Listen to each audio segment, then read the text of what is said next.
이 정부의 코로나 이 방역이 정치적으로 상당히 자화자찬을 했습니다만은 지금 코로나 확진자가 하루 2,000명이 넘어가고 최고치를 경신하고 있습니다. 소상공인과 이 자영업자들이 생존의 문제를 고민하고 벼랑 끝에 섰습니다. 위기 상황에서 정부가 국민을 어떻게 보호하느냐에 정부의 존재 이유가 있는 것인데 이 정부는 정부의 존재 이유를 증명하지 못한 것 같습니다.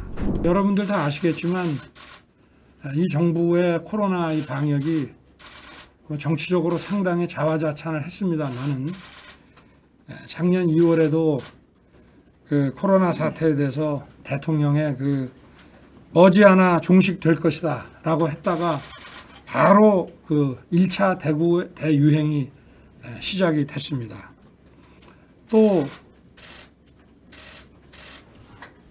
8월에 방역에서 가장 성공한 모범국가다라고 하고 나니까 또 기다렸다는 듯이 바로 제2차 대유행이 시작이 됐습니다. 작년 여름에. 그리고 또 작년 연말에 K방역이다 해서 세계의 모범국가다 라고 이 K방역을 지켜 세웠는데 또다시 3차 대유행이 시작이 됐고 또 지난 7월부터 4차 대유행이 시작이 됐습니다. 지금 코로나 확진자가 하루 2,000명이 지금 넘어가고 최고치를 경신하고 있습니다. 소상공인과 이 자영업자들이 그야말로 생존의 문제를 고민하고 벼랑 끝에 섰습니다.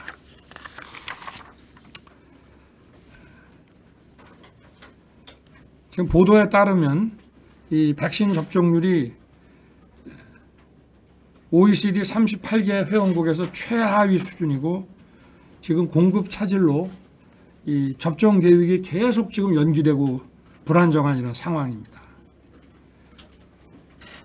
이 위기 상황에서 정부는 그 존재의의가 있는 것이고 위기 상황에서 정부가 국민을 어떻게 보호하느냐에 그 정부의 존재 이유가 있는 것인데 이 정부는 정부의 존재 이유를 증명하지 못한 것 같습니다.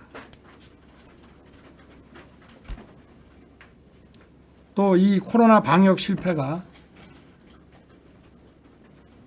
거리 두기를 계속 유지를 해오면서 지금 자영업자가 벼랑 끝에 섰고 자영업자의 몰락이 지금 눈에 보듯 뻔합니다. 지금 정부 통계에 의하더라도 코로나로 경제 성장률이 약 3% 정도 잠식돼 있고 이게 부가가치 66조에 매출 218조. 이거는 우리 수출이 35%가 감소한 거와 똑같습니다. 지금 6번의 추경으로 116조를 추가 편성을 했는데 작년 기준으로 중소상공인에 대한 지원은 12조 7천억, 올해 분까지 해도 25조 3천억인데 전체 추경의 약 22% 정도입니다. 지금 현재 중소자영업자에 대한 이 지원금이 최소 3배 이상 이루어져야만 정말 숨을 쉴 수가 있고 이렇게 국민의 88%에 대한 보편 지원으로 이 세금을 분산시켜 가지고는 코로나로 인한 최대 피해자들이 절대 구제받지 못할 것이고 이것이 나중에 우리 경제에 엄청난 부담으로 되돌아올 것입니다.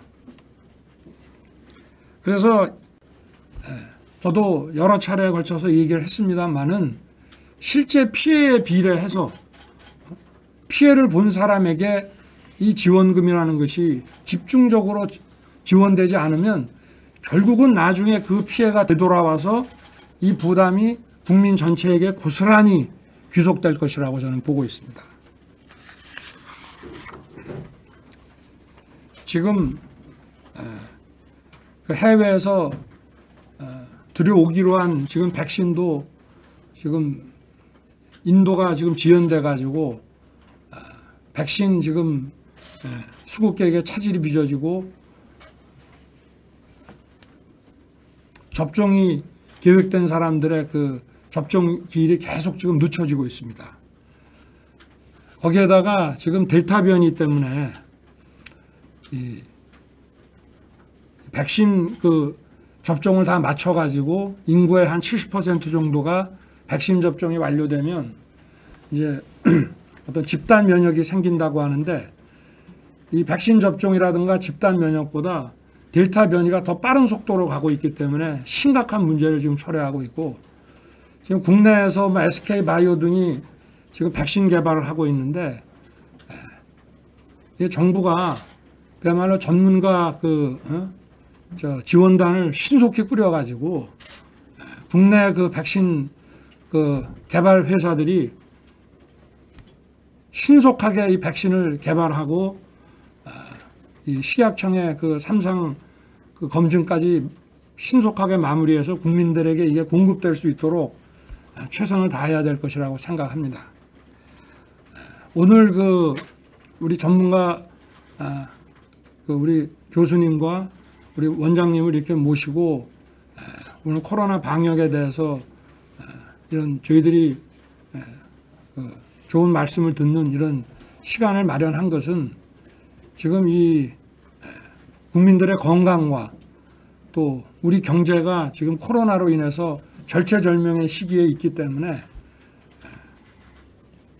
국민들께서 기본적으로 이 정부의 정책에 어떤 문제가 있는지 전부 인식하시고, 또 여기에 대해서 우리가 필요한 방역 시스템이라든가 이런 게 단순히 전문가의 영역뿐만이 아니라 국민들이 결국은 이 리스크를 어떻게 선택해야 되느냐 하는 문제가 있을 수 있기 때문에 국민 여러분들께서도 과연 이러한 방역 체계가 맞는 것인지, 그리고 여기에서 어떤 일장일단이 있다면 우리가 어떤 선택을 현명하게 해야 되는지에 대해서 국민들께서도 큰 관심을 가져주시기를 부탁드리는 마음에서 오늘 이 자리를 마련했습니다.